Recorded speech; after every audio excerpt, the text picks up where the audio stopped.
እግዚአብሔር እሳት ነው። ጠላት የሚያቃጥል ልጆችን የሚያግል እሳት። አባ ጊዮርጊስ ዘጋስጫ መንፈስ ቅዱስ በሃይማኖት ክርስቲያን በሃይማኖት ሙቀት ልትግል በዚህ ቤት ውስጥ ነበሩ። እመቤታችንን ከበው ተቀምጠው ምልክት ናት ድንግል ማርያም። አያችሁ እክትዋ ለጽዮን ወልቀፍዋ ይላል መዝሙር 47:12 ጽዮንን ክበቧት ቅረቧትን በዙሪያዋ ክበቡ ይላል እና ድንግል ማርያምን ከበዋል። ምልክት ነች። ጌታ ራሱ ምልክት ይሰጣቸዋል። እነሆ ምልክቷ ድንግል ናት። እሷ ትጸንሳለች። እሷ የምትወልደው የዓለም መድኃኒት ነው ብሏል ኢሳይያስ። የመድኃኒት እናት መሃል ተቀምጣለች። ብዙ 12 ሰዎች በየቦታው ቢኖሩ እንኳን በእነሱ ቁጥር ልክ ሰዎች ቢኖሩ እንኳን በዙሪያው እመቤታችን ናት ምልክቷ። እሷ ከሌለች የመንፈስ ቅዱስ ማህበር መሆኑ አይታወቅም። ምልክት ናት። ስሟ የተመሰገነ ይሁን። እስራኤላውያን ከሞት ለመዳን የበጉን ደም ምልክት በቤታቸው መቃንና ጉበን ቀብተው ነበረ። መልአከ ሞት እየመጣ የእስራኤል የግብፅን በኩር ሲመጣ የደሙን ምልክት እያየ ያልፍ ነበር። አሁንም መቅሰፍቱ ይመጣ። ድንግል ማርያም ምልክታችን ናት። እሷን ከበናል። በመንበሩ ፊት ለፊት ምስለ ፍቁር ወልዳ ሁሌ ትታያለች። እሷ ያለችበት መንፈስ ቅዱስ እንጂ ሰይጣን አቅም የለውም። ክብርና ምስጋና ለአምላካችን ለእግዚአብሔር ይሁን።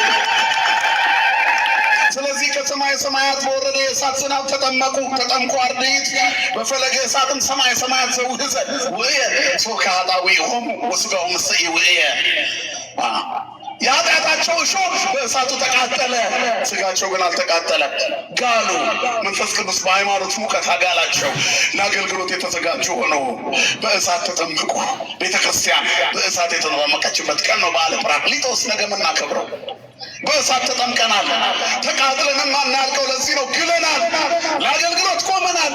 ቅዱሳን ተገድለው አያልቁም፣ ይተካሉ፣ እንደ አሸን ይፈላሉ፣ ምድሪቱን ይሞላሉ። ምክንያቱም እሳት ያበዛል። ክብርና ምስጋና ለአምላካችን ለእግዚአብሔር ይሁን። እንደ አውሎ ነፋስ ያለ እሳት ነፋስ ከየትም ሰብስቦ መዓዛ እንደሚያመጣ የመንፈስ ቅዱስ ሽታ ምዕመናንን በልዩ ጸጋ የተሞሉ ያደርጋቸዋልና ምሉዓን እንድንሆን የእግዚአብሔር ጸጋ በእኛ ላይ ወረደ። ዮሐንስ ያለው ተፈጸመ እና በዓለ ሃምሳ ጰራቅሊጦስ ይባላል። ነገ የምናከብረው በዓል መንፈስ ቅዱስ የወረደበት ቤተክርስቲያን በእሳት ጥምቀት የተጠመቀችበት የተወለደችበት ቤተክርስቲያን የተመሰረተች የቤተክርስቲያን የልደት ቀን ይባላል። ከዚህ በኋላ ዘመኑ የመንፈስ ቅዱስ ይሆናል። አዲስ ኪዳን ከክርስቶስ ትንሣኤ በኋላ መጽሐፈ ኪዳን ሲማሩ የነበሩ ደቀ መዛሙርት የተማሩትን ሕግ ሰርተው ስርዓት ቀኖና አዘጋጅተው በደጉማና በቀኖና በሚሻርና በሚሻሻል ከፍለው ቤተክርስቲያኗ እስከ ምጽአት እንድትቀጥል እንዲች ያለች ቤተክርስቲያን በክርስቶስ ደም ተዋጅታ ሐዋርያት መሰከሩላት። ማን ይመስገን ወገኖች? ክብርና ምስጋና ለአምላካችን ለእግዚአብሔር ይሁን። ይህንን መንፈስ ቅዱስ ጠብቀን እንድንኖር ነው ቤተክርስቲያን በየጊዜው ጉባኤ የምታዘጋጀው። ቅዱስ ጳውሎስ ለቤዛ ቀን የታተማችሁበትን ቅዱሱን መንፈስ አታሳዝነውት ይላል። በእሳት ተጠምቃችኋልና እሳቱ የሚንቀለቀል ሆኖ ለአገልግሎት ያንቃችሁ። እሳቱን የሚያፍነው ክፋት በእናንተ ላይ አይኖርም። ዘረኝነት፣ ትምክህት፣ ክፋት፣ ተንኮል። እነሱ በዓለም ሁሉ ቋንቋ ተናገሩ ወተናገሩ በነገረ ሁሉ በአዋልድ። በዓለም ሁሉ ቋንቋ ድሮ ምድሪቱ ዓለም ሁሉ አንድ ቋንቋ ነበር።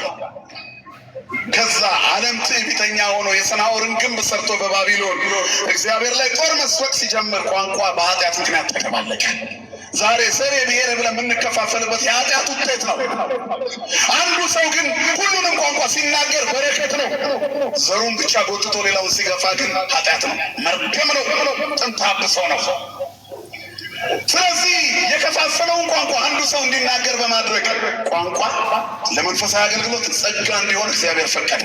ዘረኝነት የተነቀለበት ቀን ነው። ሁሉ አንድ የሆነበት፣ ሁሉ በራሱ ቋንቋ የሚሰማበት፣ ሁሉም እኩል የሆነበት፣ የኔ ብሔር ይበልጣል የኔ ብሔር ይበልጣል የሚባባለው ኦሪት ውስጥ የሚኖር ሰው ሀሳብ ነው። ሁሉ እኩል ነው በክርስቶስ። ወንድ የለም፣ ሴት የለም፣ ባሪያ የለም፣ ጨዋ የለም፣ የተማረ የለም፣ ያልተማረ ማይም የለም። ሁሉ በክርስቶስ ስንት ነው ነገሩ? አንድ ነው። አላመናችሁበትም?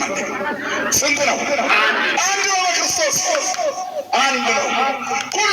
ሁሉ በተለያየ ቋንቋ ቢናገር አማራ የለ ጉራጌ፣ ኦሮሞ የለ ትግሬ፣ ወላይታ፣ ጉሙዝ፣ ሽናሻ በመላው ዓለም ስፓኒሹ፣ ፖርቹጋሉ፣ አፍሪካው ቁጠሩት ቋንቋውን በሙሉ ያ ሁሉ በክርስቶስ ሲሆን ስንት ነው? ንገሩኝ እስኪ። አንድ ነው።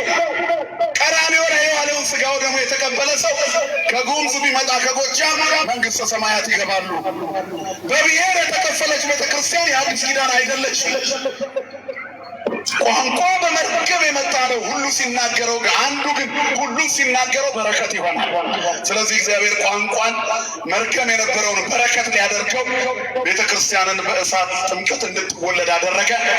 ሁሉም ይላል ወተናገሩ በነገረ ሁሉ በሐውርት 72 ቋንቋ አንድ ቋንቋ ይናገሩ ነበር። 72 ቋንቋ የሚናገሩ ሆኑ። ሁሉ በቋንቋው ይሰማ ነበር። እነዚህ ሰዎች እዚሁ ነው የምናውቃቸው። በየቋንቋችን ይነግሩናል። እንዴት ቢችሉ ነው ሳይማሩ ይህንን ሁሉ ኬታ መጡት አሉ። እግዚአብሔር ከሰጠሽ እንዲህ ትሆኛለሽ። የእግዚአብሔር ጸጋ በሁላችን ላይ ይወርድ። ስለዚህ እግዚአብሔር በኃጢአት ምክንያት የከፋፈለውን ቋንቋ አንዱ ሰው እንዲናገር አደረገና በረከት አፈሰሰ ምድሪቱ ላይ። ይህንንም ቤተክርስቲያን ተረክባ በዓለም ሁሉ ቋንቋ ልጆቿን እያስተማረች እያጠመቀች ሀብተ ወልድና ስመ ክርስትና እየሰጠች እነሆ ተዋህዶ ፊቷን ወደ ቀራንዮ ዞራ ለዘላለም አለች። ፍጻሜያችንን ያብጅልን፣ መጨረሻችንን ያሳምርልን። የተዋህዶ አምላክ ሃይማኖታችን ያነዋውዘን። በእሳት የተጠመቅን ሰዎች ኃጢአት በኋላዩ ላይ ቸልሰንበት የእግዚአብሔርን ጸጋ እንዳናሳዝነው እግዚአብሔር ይጠብቀን። በሰላም በሕይወት በፍቅር በስምምነት ይጠብቀን። የሰማነውን በልቦናችን ያሳድርብን። ሀገራችን ሰማይን እናታችን ድንግል ማርያምን የምንናፍቅ እኛ ኦርቶዶክሳውያን ክርስቲያኖች እዚህ እንደተሰበሰብን በኢየሩሳሌም ሰማያዊ ተሰብስበን ለመዘመር እንድንበቃ የአብ ጸጋ የወልድ ፍቅር የመንፈስ ቅዱስ ኅብረት የድንግል ማርያም ጸሎትና ምልጃ የቅዱሳን መላእክት ጥበቃ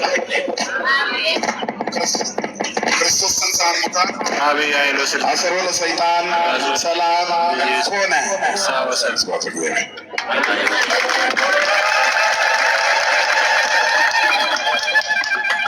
ለመምህራችን እግዚአብሔር አምላክ ቃለ ሕይወትን ያሰማልን። በሰማነው የእግዚአብሔር ቃል እንድንጸና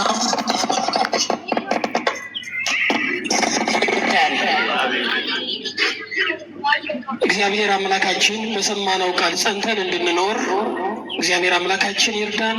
ለመምህራችን የአገልግሎት ዘመናቸውን ረጅም ሰፊ ያድርግልን።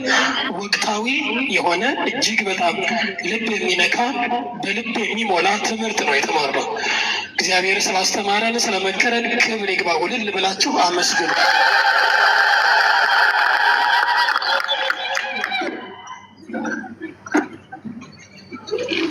ዝማሬ ዘምረን ጸሎት አድርገን እንለያያለን። ዛሬ የመጥምቀ መለኮት የቅዱስ ዮሐንስ ወርሃዊ በዓሉ ነው። የመንፈስ